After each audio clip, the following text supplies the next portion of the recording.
Pertemuan ketiga IPS kelas 9 SMPK Yosudarso.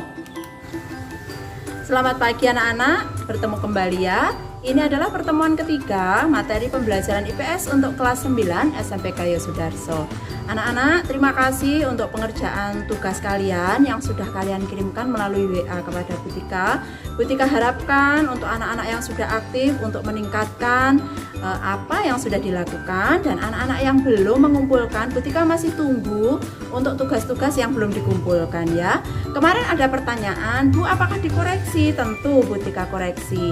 Ketika kalian sudah mengirimkan, itu adalah bentuk dari tanggung jawab dan kedisiplinan kalian, dan mengenai isi dari tugas kalian tentu Bu Tika akan lihat, dan itu akan menentukan nilai dari pengetahuan dan ketaatan kalian. Nah anak-anak, untuk selanjutnya silahkan perhatikan baik itu materi kita saat ini maupun tujuan pembelajaran sampai tayangan pembelajaran untuk pertemuan ketiga ini, dan juga Bu Tika harapkan anak-anak juga tetap mencatat, mengerjakan untuk tugas yang ada di akhir video ini. Pada akhirnya Bu Tika ucapkan selamat belajar pelajaran IPS untuk jam ini, tetap semangat, tetap sehat, dan sampai bertemu di video pembelajaran selanjutnya. Silahkan mengamati dengan semangat, selamat belajar, dan Tuhan memberkati. Pembahasan kita saat ini adalah tentang kondisi alam negara-negara di dunia. Setiap negara di dunia memiliki karakteristik sendiri yang berbeda dengan negara lainnya, baik keadaan alamnya maupun keadaan penduduknya. Nah, yang dimaksud dengan keadaan alam yaitu lokasi, iklim, bentuk muka bumi, geologi, flora, maupun fauna.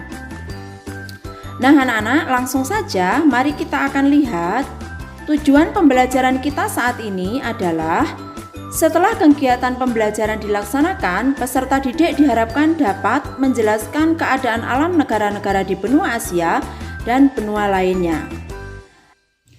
Langsung saja, yang pertama yang akan kita bahas adalah negara Jepang. Anak-anak, ketika kalian mendengar nama Jepang, apa yang ada dalam pikiran kalian? Apakah orang yang bermata sipit, yang berkulit putih, atau kalian mengingat tentang bunga sakura?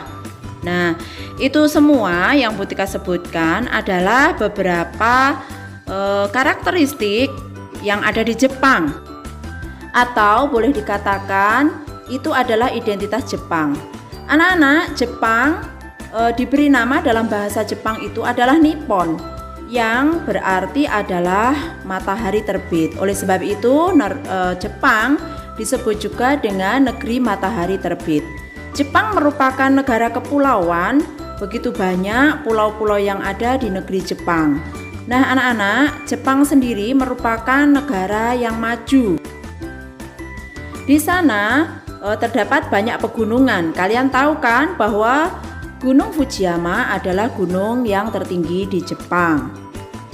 Nah anak-anak, sekarang kita akan lihat bahwa lokasi Jepang adalah terletak di barat laut Samudra Pasifik. Negara ini berbatasan di sebelah barat dengan Korea Utara, Korea Selatan, dan Rusia. Di sebelah utara berbatasan dengan Laut Okhotsk, dan di sebelah timur dengan Samudra Pasifik. Di sebelah selatan berbatasan dengan Laut Cina Timur dan Laut Filipina. Sekarang ya, pembahasan berikutnya adalah tentang iklim Jepang. Jepang memiliki iklim sedang dengan 4 musim, yaitu musim semi, panas, gugur, dan dingin. Musim semi dimulai sekitar bulan Maret dan ditandai dengan munculnya kuncup bunga plum. Setelah bunga plum berakhir, kemudian muncul kuncup bunga sakura. Jepang memiliki wilayah daratan yang kecil, yaitu sekitar 30% dari luas wilayahnya, sebagian besar atau 70-80%. Nah, ini adalah merupakan bentuk muka buminya ya. Wilayah daratan terletak di sepanjang pantai. Selain itu, ada pula daratan yang relatif kecil luasnya di Hokkaido dan menjadi pusat aktivitas penduduk. Baiklah anak-anak, untuk selanjutnya, anak-anak silahkan perhatikan, yaitu tentang geologi di Jepang. Jepang terletak di tepi bagian barat dari Samudra Pasifik. Daerah ini merupakan bagian dari cincin api atau Ring of Fire yang terdiri atas banyak gunung api. Setidaknya terdapat 192 gunung api tersebar di negara ini. Salah satu di antaranya merupakan yang tertinggi, yaitu yang Butika sebutkan di Jepang, yaitu Gunung Fuji. Silahkan kalian perhatikan, ada 3.776 meter tingginya ya. Berikutnya adalah flora dan fauna, yaitu tumbuhan dan hewan yang ada di Jepang. Kita pasti mengira penggunaan lahan di Jepang didominasi oleh daerah perkotaan dengan banyak pemukiman dan industri. Perkiraan tersebut dapat dipahami mengingat Jepang merupakan sebuah negara maju dan negara industri. Ternyata perkiraan tersebut salah karena 67% wilayah Jepang justru masih merupakan hutan. Nah, menarik ya, karena Jepang masih banyak hutannya.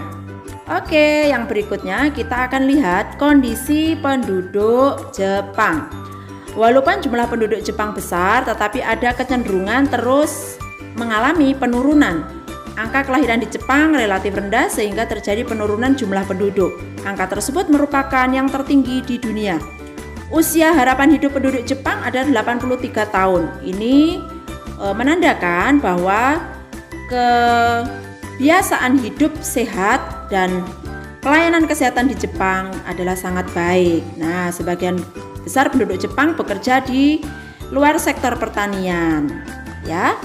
Anak-anak yang kedua yang kita bahas adalah negara Amerika Serikat. Mari kita perhatikan. Untuk Amerika Serikat sendiri, anak-anak pasti sudah tahu bahwa Amerika Serikat adalah negara adikuasa ya, negara yang sangat maju. Di sana mayoritas penduduknya kalau anak-anak tahu pasti berkulit putih, tapi sebenarnya Amerika sendiri memiliki penduduk asli yaitu disebut adalah suku Indian.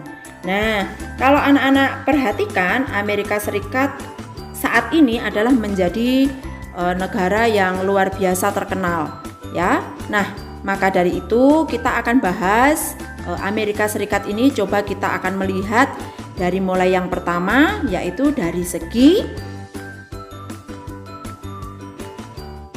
yang pertama kita akan lihat dari segi lokasinya. Negara ini berbatasan dengan Kanada, di sebelah utara Samudra Pasifik, di sebelah barat Samudra Atlantik, di sebelah timur serta Meksiko. Teluk Meksiko dan Kuba di sebelah selatan. Amerika Serikat juga memiliki negara bagian yang terpisah dari daratan utamanya, yaitu Alaska yang terletak di barat Laut Kanada. Itu adalah lokasi dari Amerika Serikat. Untuk berikutnya kita akan melihat dari iklimnya. Wilayah Amerika Serikat sangat luas dan memiliki beberapa jenis iklim. Iklim yang ada di negara tersebut terdiri atas iklim kontinental, iklim sedang, iklim mediteran, iklim subtropik, dan iklim dingin atau kutub Alaska ya. Secara umum Amerika Serikat mengalami 4 musim, yaitu semi, panas, gugur, dan dingin. Itu iklim Amerika. Untuk selanjutnya anak-anak yang kita akan lihat adalah bentuk muka bumi Amerika. Tampak secara fisik wilayah Amerika Serikat terdiri atas 2 rangkaian pegunungan besar, yaitu pegunungan Rocky di bagian barat dan pegunungan Appalachia di bagian timur. Sejumlah sungai mengalir melewati daratan tersebut, dengan sungai terbesarnya adalah Sungai Mississippi. Nah, sekarang Mississippi menjadi sungai terbesar kedua di seluruh dunia. Amerika Serikat merupakan negara yang kaya ya anak-anak akan sumber daya geologi.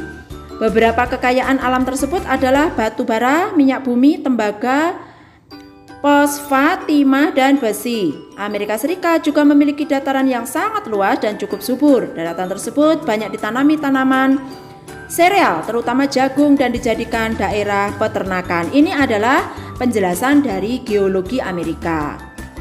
Sedangkan sekarang kita akan melihat tumbuhan dan hewan yang ada di Amerika yang biasa disebut dengan flora dan faunanya. Anak-anak silahkan perhatikan gambar-gambar di layarmu ini dan cocokkan dengan gambar kalian yang ada di buku.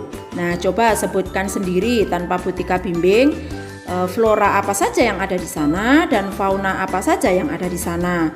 Coba itu perhatikan, itu gambar apa kira-kira? Bison ya. Terus yang bawah itu apa? Silahkan perhatikan dan sebutkan. Anak-anak silahkan berucap dan menyebutkan, mencocokkan gambar di layar ini dengan buku kalian.